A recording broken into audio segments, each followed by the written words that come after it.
Save किया था ना? मैं सिर्फ इसलिए गया था क्योंकि उसने मुझे कॉल किया, that's it. But listen तो. Save it for someone else. जिंदगी में सेव करना जरूरी है, मगर जब बात पैसों की हो सिर्फ सेविंग से काम नहीं चलेगा। इक्विटी म्यूचुअल फंड्स में इन्वेस्ट कीजिए और अपने सेविंग्स को आगे बढ़ने का मौका दीजिए। Mutual fund investments are subject to market risks. Read all scheme related documents carefully.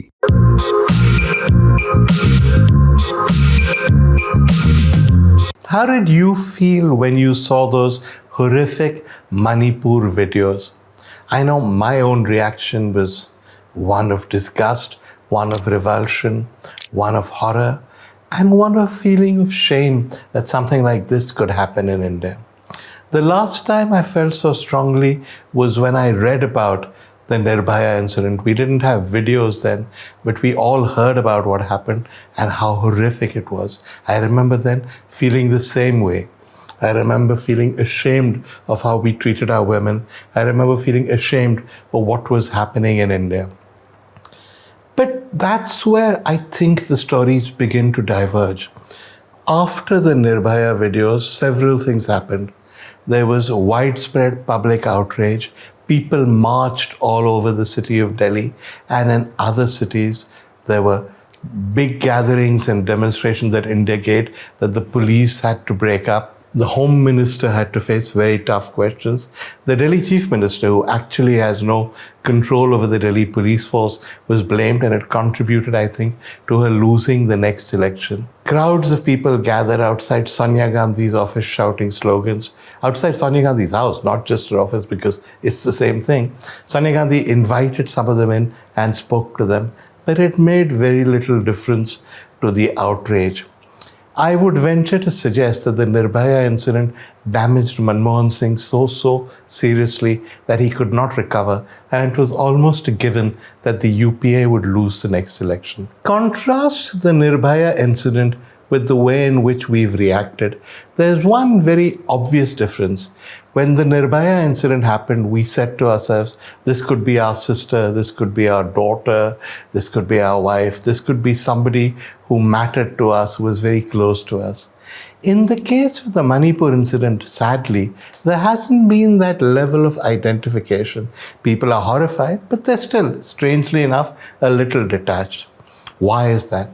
I mean, the answer, and we're afraid of saying this, but it's true, is that because in the Indian mainstream, we still don't see people from the Northeast as being brothers and sisters. We accept that they're Indians, we like them. It's not that we don't like them, but somehow they seem a little removed from us. That says much more about us and our prejudice than it does about them, but there it is. And there's also this belief that the Northeast is somehow not just distant, but also a disturbed territory, that terrible things keep happening over there. And yes, it's bad, but it's Nagaland, or it's Manipur, or it's Mizoram. Somehow we aren't that surprised. Imagine now if these incidents, the ones that happened in Manipur, had happened in Bhopal, in Jaipur. Would we have reacted the same way? I think you know the answer. We wouldn't. We would be a lot angrier. But even if you were to take away the Northeast experience, and even if you were to take away the difference factor, the truth is, as horrified as we were about the Manipur videos, we have reacted differently from the way we did in the Nirbhaya videos. Think about it. The Prime Minister and the government came under such sustained attack. There's been no such attack over here. There hasn't been much to do with the Prime Minister. The Prime Minister broke his silence on Manipur. He made one statement saying how horrible it was. And since then, he appears to have moved on. In the weeks that Manipur has been burning, at least 6 weeks to 2 months now, he has never once said anything about Manipur except for that. And though he's hardly ever been out of the news, as far as I know, no journalists have either asked about it or acted as though this mattered. Would we have done the same thing with Manmohan Singh?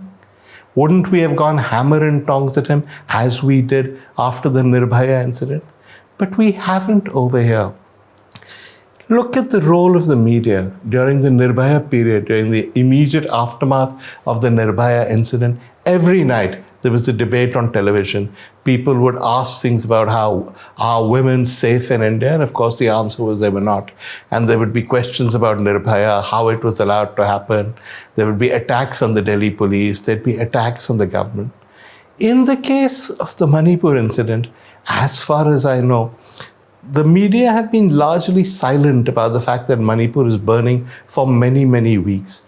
And even when the videos forced them to have debates on television, the anchors did that bogus, we are being equal to both sides number, which meant that somebody could say what happened in Manipur was terrible. And you'd allow some other guy to say, yeah, but what about Bengal? What about Rajasthan? And the whole debate would be lost to what about this? What about that? What about Re? Would that ever have happened in the Nirbhaya period? I know, because I used to be often on television during that period in those debates. Nobody would have dared said, yes, what happened to Nirbhaya was very bad. But in Bengal, there was a similar incident. We were horrified enough to focus on that. Now we're not. What does this mean? What it means in actual terms is while Nirbhaya destroyed the state government and contributed to the demolition of the central government, I don't think the Manipur incident is going to make much difference. Mr. Modi as Prime Minister surely should bear some responsibility, just as Manmohan Singh did, but he appears to have shrugged off the responsibility, nor is anyone keen to pin it on him. Manipur is a BJP-ruled state. The BJP is a party that is proud of having apparently won the Northeast. It's proud of its record on law and order. It's proud of the way in which it looks after women, despite all evidence to the contrary. This is the Beti Bachao party. And yet, nobody seems to think that this is wrong or that the BJP has erred in some way. There is no long-term political fallout for the BJP. The Chief Minister of Manipur, on whose watch the state has burned, who has responded to criticisms by his own people by calling some of them Burmese on social media. A man who stood by where armories have been looted, guns have been stolen, while gangs of armed men armed with these weapons roam the streets where the populace is terrorized by staging a resignation drama and not really resigning. Even after these horrific videos surfaced, he's not been asked to resign. So what has it amounted to? It's amounted to a sort of bit of a blip for the government. These videos have come out, people in social media have talked about them, but otherwise it's business as usual. Why is that? Of course, there's the Northeast factor, which I've discussed, and the fact that we don't feel enough kinship and empathy with our brothers and sisters in the Northeast. But there's also a Modi and BJP factor.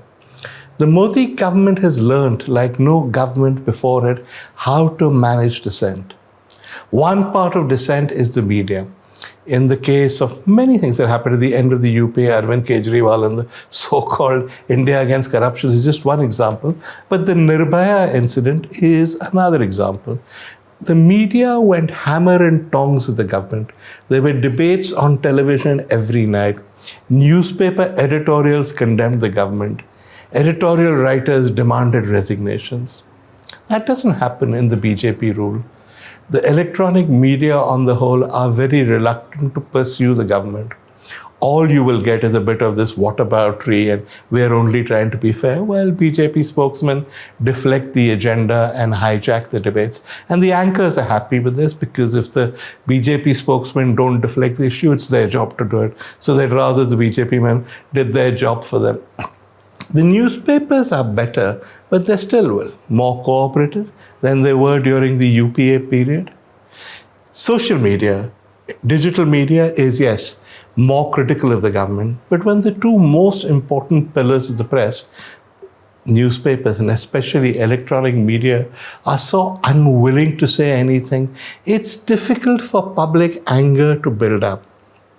There is no outlet for it. There is nobody to fan the flames. There is nobody to tell you what's going on. There's nobody to let you continue to be outraged. Instead, as TV channels move on, you're encouraged to move on. I think that's one factor. This second important factor is that if you're not going to protest in the press, where will you protest? Well, one place is Parliament. Parliament has often been crippled, often been stalled during the BJP period in opposition, when the UPA was in power, the BJP would routinely stall parliament or disrupt it. Arun Jaitley memorably said that doing this was wonderful because, well, he didn't use the word wonderful, but he suggested it was wonderful, and he said that disrupting parliament is a legitimate way of democratic handling of parliament. Now, none of that. The BJP doesn't speak the same language. In those days, not only was Parliament disrupted, the presiding officers of both houses were the sort of let's be fair to both sides kinds of guys or ladies. It's not true any longer. The presiding officers are much more direct. In the Lok Sabha, the BJP has a brute majority. When people attempt to create a stir, they are quickly suspended. Parliament is adjourned, prorogued. The Prime Minister doesn't come in response to demands from MPs. It's just become an empty debating chamber that meets rarely. So even Parliament is not going to be a forum for this anger to be expressed. What else?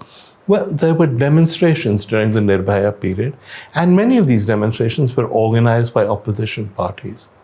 It's not happened because A, Manipur is distant and there are no Manipur organizations here. But even so, women's organizations could have done it.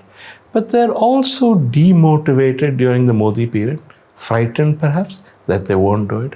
The opposition, which is Mahila wings and could do it, is basically lazy. They did nothing. They could have mobilized on the streets as the BJP did, as the RSS did. For all of these reasons, our response to these atrocities, to these horrors, has been very different from our response to Nirbhaya. Who does this benefit? Well, clearly it doesn't benefit the people of India, nor does it benefit Indian democracy because there is no accountability. But it does benefit the government. Mr. Modi continues to be Teflon coated. He continues to be popular because none of these attacks are really directed against him. And even if they are, he swats them off as though they are flies. Yes, the institutions of democracy appear to run, but they cause him no real damage. They don't even perturb him. The institutions of democracy appear to function. They appear to continue to function, but they don't perturb Mr. Modi unduly. He's learned how to manage them. He's learned how to handle dissent. And no matter what happens, the public moves on. The public is encouraged to move on, and he goes on forever.